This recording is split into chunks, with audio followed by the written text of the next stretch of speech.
আপনি বুকে হাত দিয়ে বলতে পারবেন আমার ছেলেটা আমার আপন? বলতে পারবেন? আমার মা আমার আপন না। কারণ কি জানেন? আপনি আগের জন্মে যেখানে ছিলেন সেখানে আপনার মা ছিল না? আরে কুকুর হলেও তো মা ছিল, শিকর হলেও মা ছিল, মানুষ হলেও মা ছিল, সেখানেও মা ছিল। আচ্ছা, এখানেও আমি মা পেয়েছি এই জন্মে। পরের জন্মে আমি যখন মহিলা আবার একটা জন্ম নেবো, আবার মা পাবো না পাবো নি? পাবো না পাবো নি? আবার মা পাবো। তাহলে আমি 3টে জন্মের কথা বললাম, 3টে জন্মে কিন্তু আপনি মা পেলেন। তাহলে আপনার আসল মা, আপন মা কোনটা?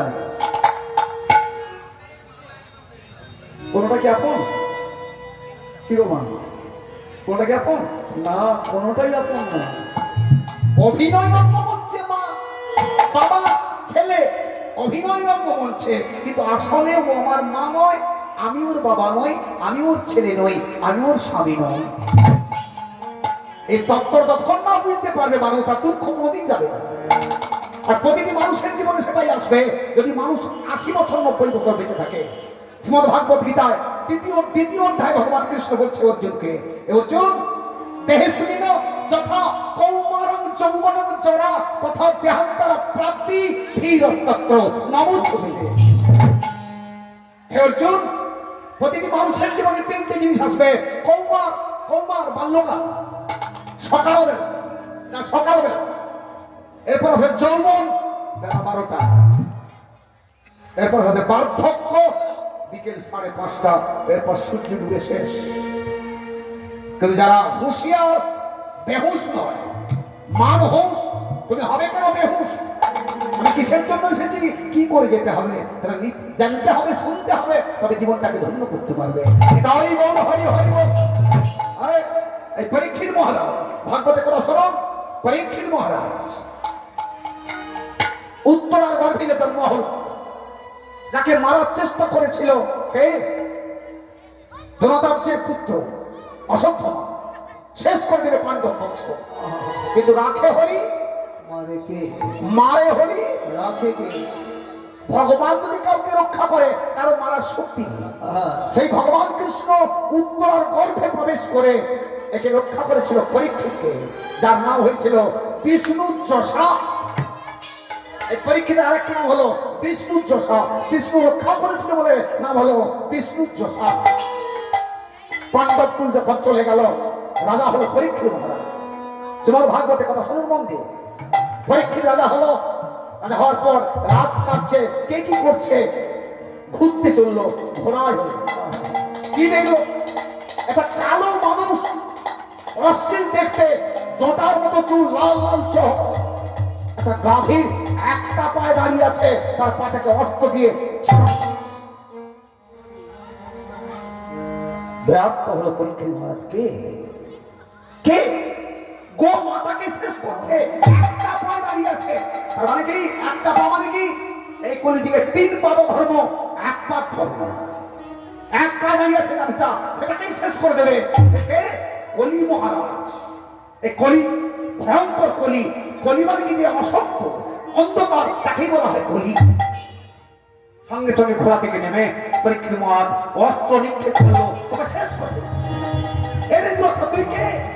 তুই কে কালী মাতাকে শেষ করতে মারছিস? কে তুই? যে অস্ত্র তুললো পরীক্ষিত মহারাজ, তখন কিন্তু কলিযুগ আসেনি। কলি চরণে পড়ে গেল কার? পরীক্ষিত। আমাকে স্থান দেন, মেরে ফেলবেন না, একটা জায়গা দেন। এখন আমার রাজ্য আসে না, কিন্তু আসবে। আপনার পরেই আমার রাজ্য আসবে, আমি এই রাজ্যের রাজা হব। তুমি কে? আমি কলি। এখন কলি শুরু হয়নি, তুমি শুরু করে দিয়েছো, এখন শুরু করে দিয়েছো। তবে তোমাকে জায়গা আমি দিচ্ছি, খুব সাবধান। 4টে জায়গায় তুমি, এই 4টা জায়গার বাইরে যাবে না, শেষ করে দেবে। কোন কোন 4টা জায়গা?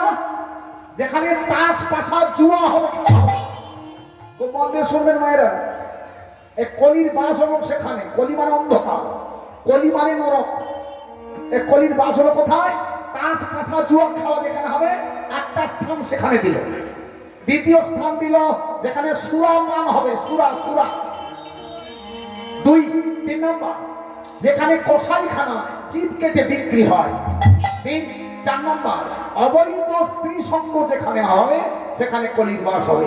অবৈধ মানে বৈধ, অবৈধ। বৈধ কোনটা? যাকে আপনি অগ্নি সাক্ষী করে বিবাহ করেছে তার সঙ্গ করবে, এটা বৈধ, এতে পাপ হবে না। কিন্তু আপনার স্ত্রী ঘরে থাকবে, আপনি অন্য মেয়ের সঙ্গে কানেকশন করবেন, এটা হচ্ছে অবৈধ। এই 4টা জায়গা কলিকে দেওয়া হলো। কলি লাস্টে চরণে পড়ে বলল, প্রভু আপনার ধর্মরাজ্যে, পরীক্ষিত বলছে আপনার ধর্মরাজ্যে এগুলো পাবো কোথায়? আর একটা জায়গা আমাকে দেন কি পাবো? লাস্টে আর একটা জায়গা কলিকে দিল পরীক্ষিত, কোথায় জানেন?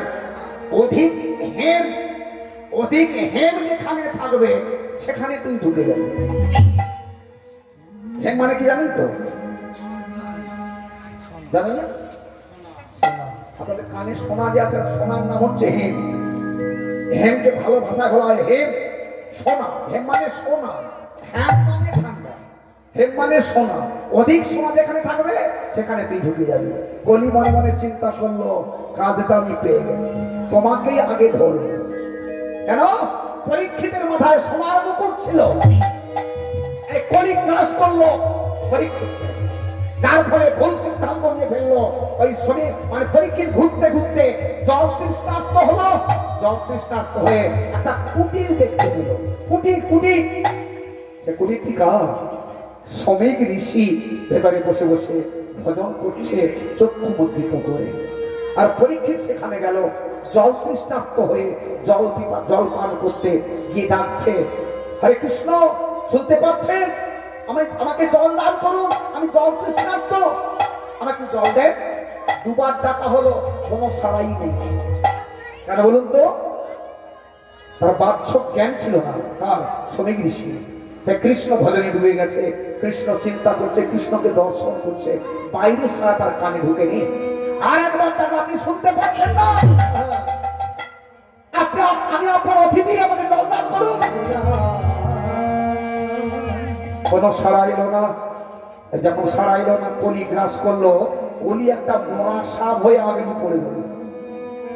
মরা সাপ, এই ক্রোধান্বিত হয়ে গেল, রেগে গেল। এই পরীক্ষিত রাগার কথা নয়, রেগে গেল কেন?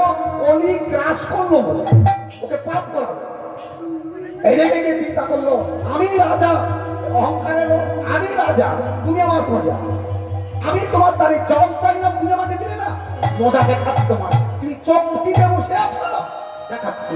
এই মরা সাপকে ধনুকের অগ্রভাগ দিয়ে তুলে শ্রমিক ঋষির গলায় জড়িয়ে দিয়ে চলে গেল। এই বৈষ্ণব অপরাধ হয়ে গেল। দেখছেন বৈষ্ণব অপরাধ কার জন্য হলো? এই কলি গ্রাস করলো, ঘরে চলে গেল। কে? পরীক্ষিত। কিন্তু এখানে ওই শ্রমিক ঋষির একটি পুত্র ছিল, যার নাম ছিল সিংহী। সে খেলতে গিয়েছিল নদীর তীরে, কিছু ছেলে দেখে গিয়েছে তার বাবার গলা একটা মরা সাপ জড়িয়ে দিয়েছে।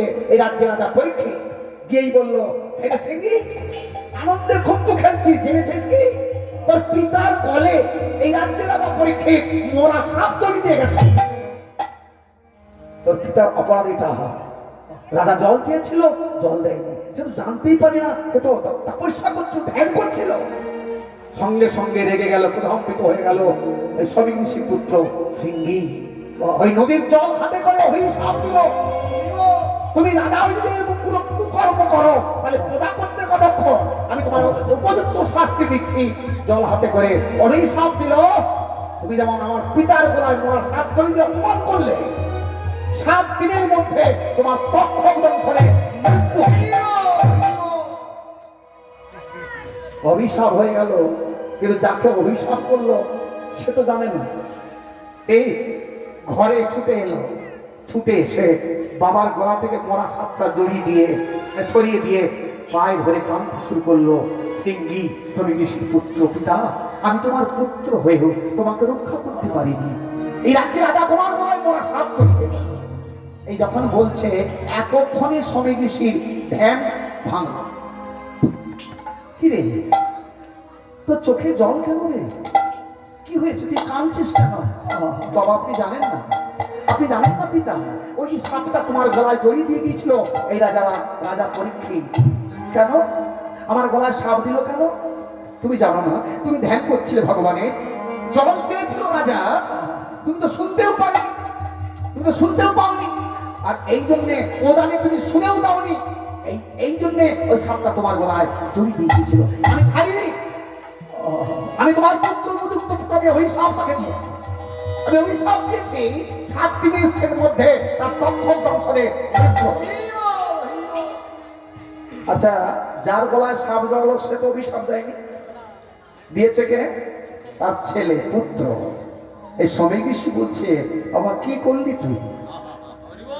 পরীক্ষিত যে কৃষ্ণ ভক্ত, কৃষ্ণ ভক্ত যদি জগৎ চলে যায়, আর যে কৃষ্ণ ভক্ত তৈরি হবে না বাবা। তুই যখন অভিশাপ তাকে দিলি, তো ব্যর্থ হওয়ারও নয়, তো তাকে জানিয়ে দিয়ে তারা 7 দিন পরমায়ু আছে। না, আমি যাবো না, আমি যাবো না, রেগে গেছে ছেলেটা, আমি যাবো না। ওই তখন সময় ঋষি কি করলো জানো? তার এক শিষ্যকে, যার নাম ছিল গৌরমুখ, তাকে পাঠালো, তুমি পরীক্ষিতকে একটু বলে এসো, তারা 7 দিন টাইম আছে। গৌরমুখ গেল পরীক্ষিতের কাছে, আর পরীক্ষিত ঘরে গিয়ে চিন্তা করছে, অনুশোচনা হচ্ছে, হায় আমি তো ভুল করে ফেললাম, হয়তো সে আমার কথা শুনতে পায়নি, এখানে তো কলি আজ নেই, কলি গ্রাস করেছিল বলে ভুলটা করে ফেলেছে, আর কলি যেই ছেড়ে গেল তার জ্ঞানটা ফিরে এলো, আমি তো ভুল করেছি, বৈষ্ণব চরণে অপরাধ করে ফেলেছি, ঘরে অনুশোচনা হচ্ছে। আর ঠিক সেই সময় গেল কে? এই গৌরমুখ গেল সেখানে, যেই গেল, আসুন আসুন, পরীক্ষিত বলছে আসুন, সিংহাসনে বসুন, চরণটা ধুয়ে দিল বৈষ্ণবে, চরণটা ধুয়ে দিয়ে যত্ন করছে, কিন্তু সে সংবাদ নিয়ে গেছে কি তার মৃত্যু সংবাদ। তারা 7 দিন টাইম আছে, পারবে? কেউ তার যদি মৃত্যু সংবাদ নিয়ে যায়, তার চরণ সেবা করলে সে পারবে? পারছে না, গৌরব থাকতে পারছে না। শোনো, আমি আপনার সেবা গ্রহণ করতে আসিনি। তাহলে আপনি কেন এসেছেন? পরীক্ষিত বলছেন, আপনি কেন এসেছেন? আমি এসেছি এই কারণে, আপনি যে একটা কুকর্ম করে এসেছেন, আমি জেনেছি ভুল করে ফেলেছি। যার গলা আপনি সাপ জড়িয়েছেন, সে অভিশাপ দেয়নি, সে অভিশাপ দেয়নি, অভিশাপ দিয়েছে তার ছেলে সিংহী। কি অভিশাপ আমাকে দিয়েছে? 7 দিন শেষে, 7 দিনের মধ্যে তোমার পক্ষ দংশনে মৃত্যু হবে। মৃত্যু সংবাদ শুনে হাসতে লাগলো পরীক্ষিত মহারাজ। আচ্ছা বলুন তো মায়েরা, কার যদি ক্যান্সার হয়ে যায়, ক্যান্সার, ডাক্তার রুগীকে বলে না, রুগীর বাড়ির লোককে বলে, শোনো, রুগীকে কোনদিন বলবে না এ যা হয়েছে আর বেশি দিন বাঁচবে না, যা খাওয়া ভালো মন্দ খাইয়ে দাও। রুগী যদি জানতে পারে যে আমার ক্যান্সার হয়েছে, ডাক্তার বলেছে বেশি দিন আর বাঁচবো না, তাকে যত ভালো ভালো খাবার দিবা খেতে পারবে? ঢুকবে, তার মুখে আর ঢুকবে না, তাহলে আমি মরে যাবো। তাহলে মৃত্যু সংবাদ শুনে তার আতঙ্ক এসে যাবে, ভয় এসে যাবে। কিন্তু পরীক্ষিত মহারাজ যেই শুনলো তারা 7 দিন পরমায়ু আছে, সে হাসতে লাগলো। কেন? বৈষ্ণব যে এত দয়ালু হয়, এত কৃপালু হয়, আজকে আমি জানতে পারি। কেন বলুন তো? এই যে আমরাও কিন্তু 7 দিনের মধ্যে মরবো, যত মানুষ যত জীব সব 7 দিনের মধ্যে মরবে, মরবে না? সোমবার থেকে সোমবার বলুন 7 দিনে হয়, শনিবার থেকে শনিবার বলুন 7 দিনে। তবে কোন শনিবারে মরবো, কোন সোমবারে মরবো এটা বলা যাবে না, 7 দিনের মধ্যেই কিন্তু সকালে মরবো। কিন্তু পরীক্ষিত হাসলো এই কারণে যে 7 দিন শেষে আমার মৃত্যু হবে, তাহলে এখন আমার 7 দিন পরমায়ু গ্যারেন্টি আছে, বৈষ্ণব কৃপা করে দিয়েছে। কিন্তু আজকে আমরা যে এখানে বসে আছি, বলতে পারবেন আগামীকাল সূর্য উঠো আমি দেখবো আমার গ্যারেন্টি কার ঘরে আছে? কেউ বলতে পারবে না? বলা যাবে না। হয়তো আপনার আজকের ঘুমটাই শেষ ঘুম, এই জন্য ঘুমাবার জন্য সময় বিছানায় একটা বালিশে প্রণাম করে ঘুমোতে হয়। পদ্ম নাভায় নামক, পদ্ম নাম মানে ভগবানের নাম, ভগবানকে প্রণাম করে ঘুমিয়ে পড়ুন। যদি না আর ঘুম ভাঙে, সূর্য ঢালা দেখা হয়, শেষ প্রণামটা ভগবানের চরণে দিয়ে আপনি ঘুমালেন, প্রভু তোমার চরণে শেষ প্রণামটা দিলাম। যদি আর আমার শেষ ঘুম না ভাঙে, তাহলে তোমার চরণে আমাকে রেখে দিও। এই জন্যে হরিনাম শুনতে হয়। আমরা দেখতে পাই ভাগবতে 10 বছর পর্বই পেয়েছিল। এই চিত্রগুপ্তের খাতায় 10 বছর পর্বই লেখা ছিল। হরির নাম করে 10,000 বছর পর্বই পাইয়ে নিল। নাম বলবো নাকি? বলি, ভাগবতের দ্বাদশ স্কন্ধে আছে, দেখবেন, যার নাম হলো মার্কণ্ড, মৃকণ্ড ঋষির পুত্র, যার নাম হলো মার্কণ্ড। হরি হরি বল। আপনার চিত্রগুপ্তের খাতায় যদি পরমায়ু লেখা থাকে 60, আপনি 100 করতে পারবেন। কি করে? হরিনাম করে।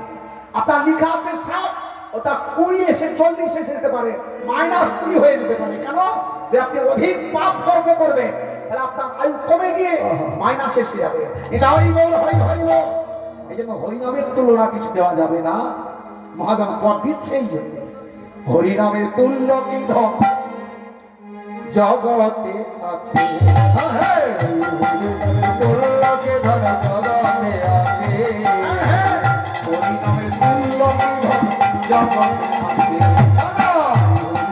তুল্য কি ধন জগতে আছে। ওই না হরি হরি ত্রিপুরারি, হরি হরি ত্রিপুরারে, ওই না হরি হরি ত্রিপুরারি, হরি হরি ত্রিপুরারে।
হরি নামের যুগেতে, ত্রেতা যুগেতে, পাথর ভেসে ছিল সাগর জলেতে। হরি নামের যুগেতে, ত্রেতা যুগেতে, পাথর ভেসে ছিল সাগর জলেতে। হরি নামের যুগেতে, ত্রেতা যুগেতে, পাথর ভেসে ছিল সাগর জলেতে।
জয় জয় গৌর হরি কি, জয় সোনা বাউরি কি, শ্যাম সুন্দর কি, মোহন কি, কি জয় গৌর হরি হরি। ভগবান যত